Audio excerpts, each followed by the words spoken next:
Happy Independence, Ghana. You guys were the first to get your independence in Africa. Was it? Am I right? Ha! We respect too. At least finally you win us in, you win us one. Just one. I ate one jollof rice yesterday. I put it on my stories. I was like, did they carry me go where I don't know? This jollof rice sweet, oh. Hello, people. Please permit me to stand and sit and lie on existing protocol. My name is Omotola Jaladi Ekende. Some of you know me as Sexy.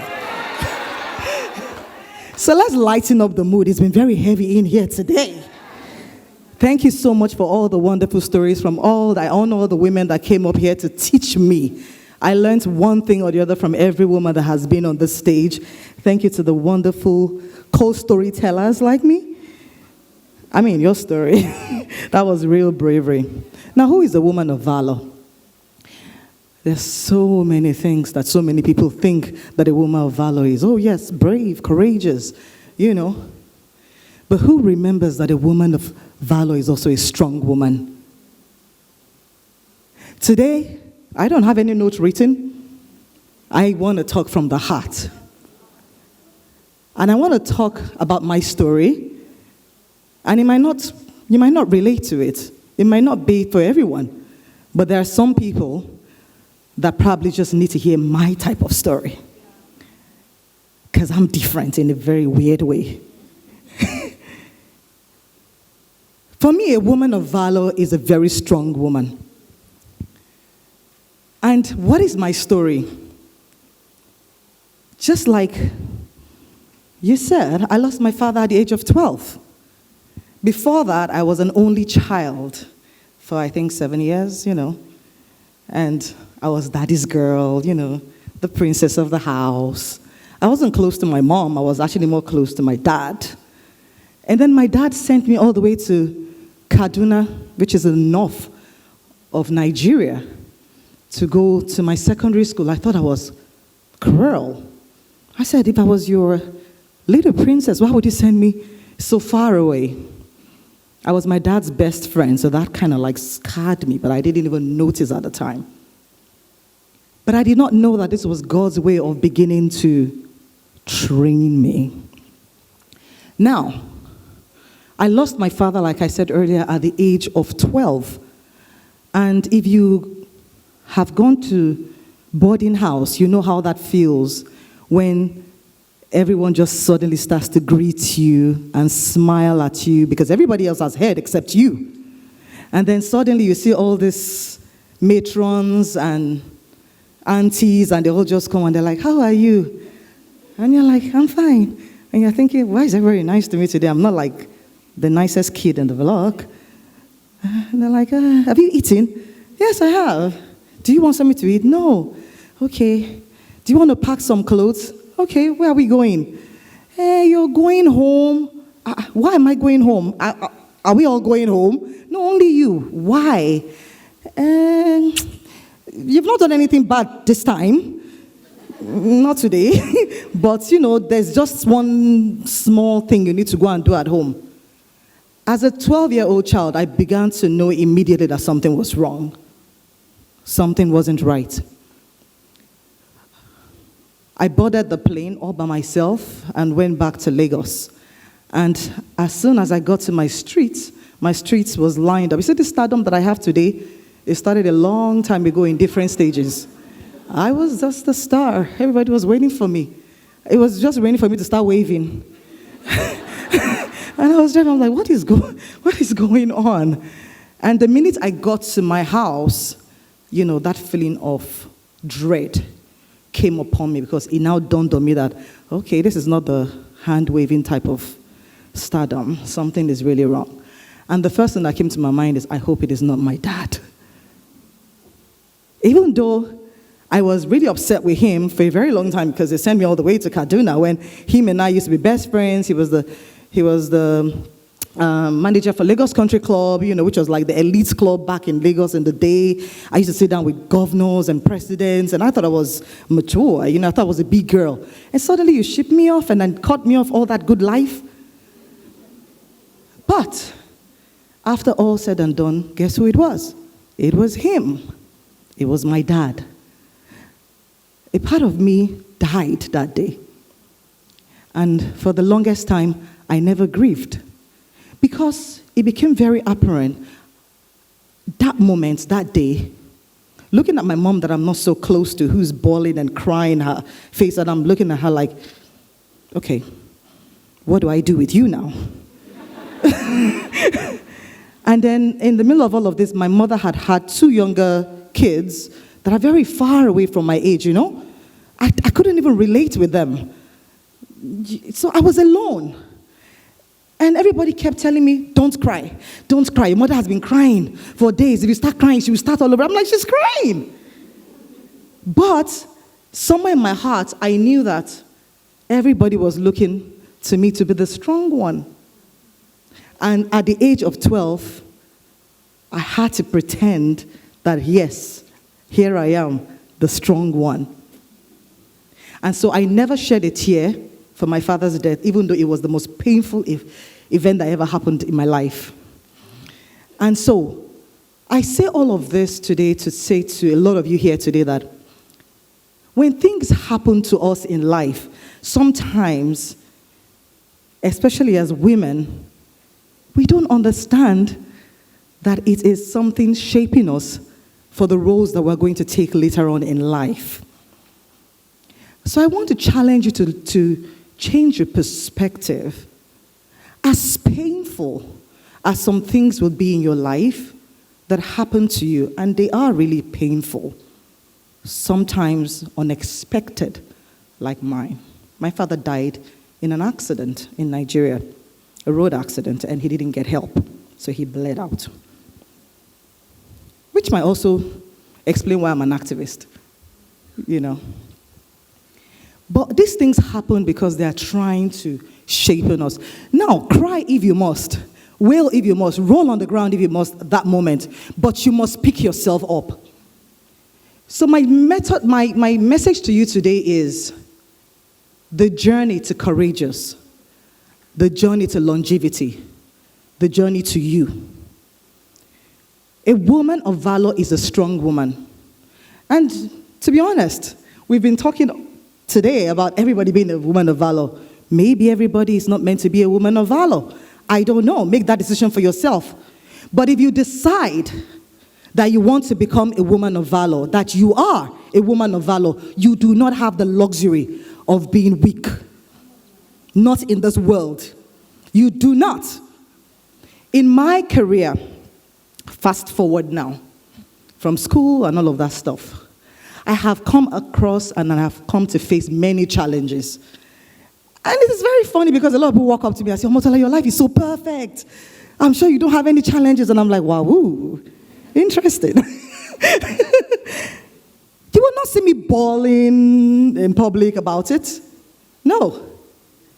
It doesn't mean I don't cry at home, but I will not show you my weakness because you are not my savior.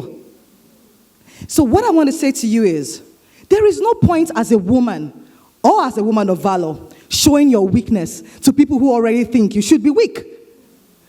What is the point of that? Really, what is the point of that? They already expect you to be weak. They're already waiting for you to be weak so they can milk it, enjoy it, savor it, and throw it right back in your face. So, my only advice to you as a woman of valor is, when you face challenges in life, calm down. Nothing they happen to you will never happen before. Hey, I'm preaching. There is nothing new under the sun. Because as women, you know, our brains go like that. Pa, pa, pa. And I tell men all the time, there is a major difference between a woman and a man. I don't advocate for, oh no, let me not go there. We're not talking about equality or whatever today. Because we are not equal. We are different. We are different. So if you're a woman and you want to be equal to a man, I don't know about you. I don't want to be equal to no man. Who told you I might not even be higher than you? Hello? You even fighting for equality in some sense really is demeaning you. Do you know you are the giver of life? Do you know what God has put in you? Do you know what it means to be a woman? Even men know that you are a superior being. The only person who does not know that they are a superior being is you, who is trying and fighting so hard for them to accept you. No, you don't need people to accept you. You need to come into your power because you are a strong woman. But do not confuse strength as a woman for unnecessary audacity. Even though you are a strong woman, there is still something very, very tender about you. And that is the beauty of being a woman. Look, my name is Almost Sexy for a reason. And I'm not dropping that for nobody. Oh yes, when there is something to pick up, I'm not picking that up. My man's gonna pick that up. Oh yeah. So as women, we need to know the difference. And we need to know how to differentiate that. If you really want to have longevity, as a lot of people have said I have had in my career or in my life, I want to also implore you to think about the power of decision making. A lot of women want to eat their cake. Can we talk? Or should I just say the politically correct thing? Can we talk? A lot of we women want to eat our cake and have it. We want to be respected. You want to walk into the room and everybody says, she's a woman, she's a woman. But you want to drag with the man. And then you want to still behave anyhow. And then still be respected like a quintessential lady. No. Decide which one you want to be. And whichever one you decide is okay, as long as you stand by it. But if you choose to be a woman of valor should be a respectable person. Being respectable is not necessarily you proving anything to anyone. Prove it to yourself. And that's why it doesn't matter what anybody says about you. What matters is what they know in their hearts. So thank you for telling Sewa that people see you. Because people see you and people know. But like I said earlier, people want you to be weak. It's a superpower for me to know that I can cower over you if I can make you weak. So as a public person myself, sometimes I go online and somebody just throws a dart, write something on your list. They want you to respond. Not necessarily because they believe what they're saying, but because they want your attention. And whatever you feed grows. And sometimes you think, oh, I'm strong, it doesn't bother me. But the minute you give into that, a little part of you has accepted that, oh, I acknowledge that this was there. Maybe, just maybe. So as a strong woman, as a woman of valor, believe in yourself that you know who you are. I tell a lot of people that look up to me or the mentees that I have, I say, do not do anything when you are coming up that you will be ashamed of when you've gotten there.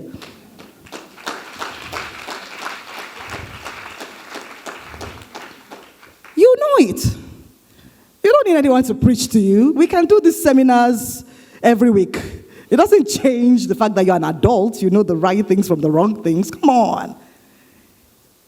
When we all leave here, you're going to be alone with yourself, with your spirit, with yourself, So do not do things that reduce your own power within yourself. There are many things I don't do, not because I'm trying to impress people, but because, me. If you know the way I see myself, some of you will be like, calm down. Calm down. And I have been like this since I was 12. From the minute my father died, I made a decision. I made a decision for myself. And I said nothing in this world would put me or take me down. Nothing.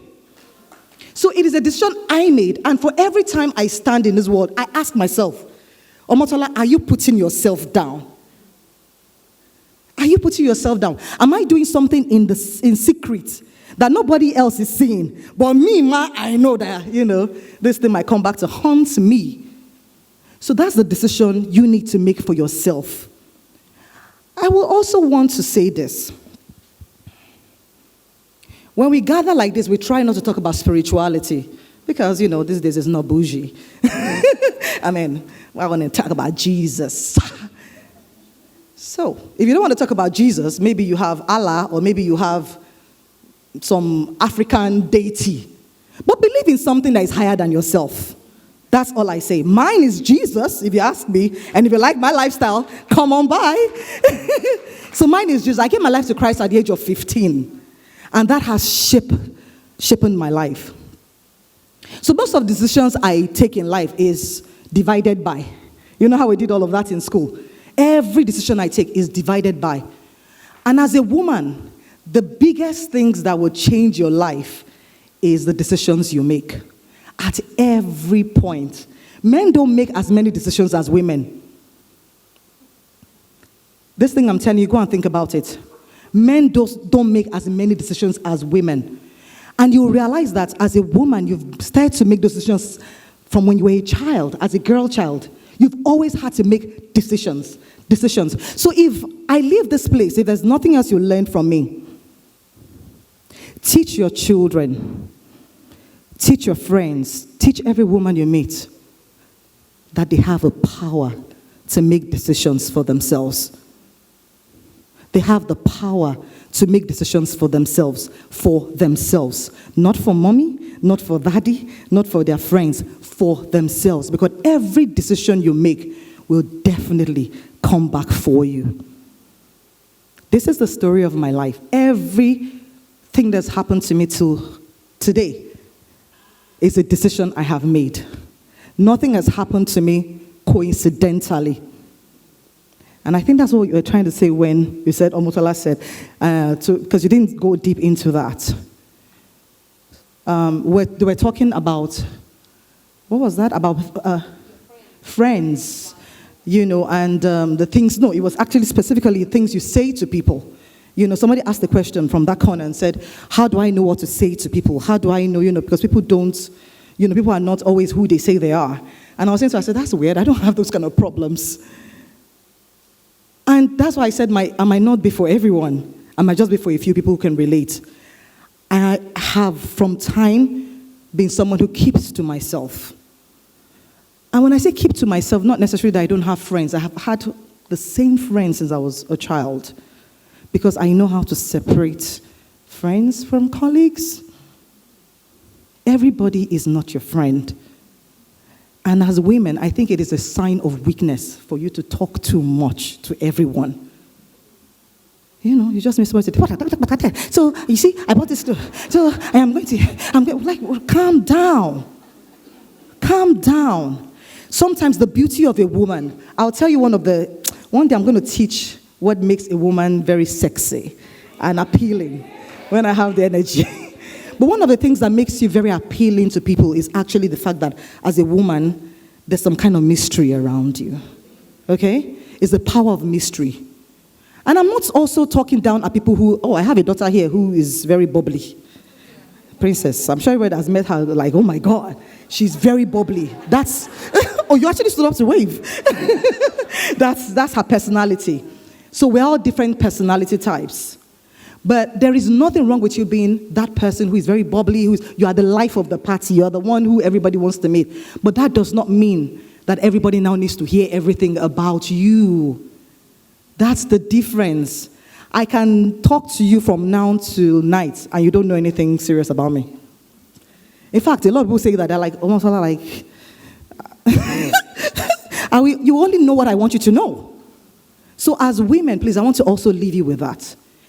The power that you have is the fact that as a woman, we are deep. Oh. Women are deep. Use it to your advantage. There are many things that we have as strengths, and there are many things that we have as weaknesses. But the world always, talk more about our weaknesses. I want to challenge you today to begin to look into your strength. There is a reason why we are the givers of life. Men can't get beleo. No, they can't take that kind of pain. Ask them, they know. And they are not multi-thinkers. As a woman, you are thinking about 5 things at the same time. They have tunnel vision. the one thing in front of them. Am I right? Am I right? Uh-huh. They think about one great thing in front of them, achieving it and moving on to the next. But because you're a woman, you're a multitasker. It can be a strength and it can be a weakness. You have to decide. I know my life. I don't know your life. But the problem with a lot of us women is we lie to ourselves. Like my previous speakers came up. You want to be like Omotola. Omotola wants to be like this person. People have always asked me, who is your role model? I don't have one. And I don't mean it as an insult. But I just don't, because I'm charting my own journey. And that doesn't mean that you can't have role models. That's fine if you do. But my point is, even when you do have role models, there is nothing about them that is 100% right. Never. So don't copy somebody's life 100% because you are unique. There's a reason why they say your thumbprint or whatever is unique to only you, because your destiny is only you. So find you. Find you. Be at peace with you. Understand you. My story is not her story. I'm not going to say I've never been abused. Because now that we're adults, we now know that the definition of abuse is vast. In those days, we used to think abuse was just rape. But now, as women, we also know that if people touch you and stuff like that, it's abuse. So I have been abused. I actually have been. But you get the drift, So my story is not that story. My story is a story where most times when I meet with people, I'm always talking about perfection. And I know that even in time past, some ladies have told me, Omotola, it's so hard when people listen to you sometimes because they feel like they can't meet up. But I say to people, you can. It's just a decision. And if you have not gotten there till now, it's not too late. That's the good news. It's not too late. In those days, I used to think, if people have known me for a very long time with an attitude, then they already know me, right? But no, you can change. Today is the day that you can make that decision to change. Because you know what? We are all human. And sometimes we don't get it right on time. But every opportunity you have as a woman to know who you are, to recognize your power, that is the day that you have the power to change your own story. So I challenge you today to change your story if you need to keep at it if you're already on the right track. Know your power. Know that it is possible for you to be a strong woman and to be a respectable woman, first to yourself and to anybody who cares to really investigate and toe your line. And then you are truly a woman of valor. And then I respect you. God respects you.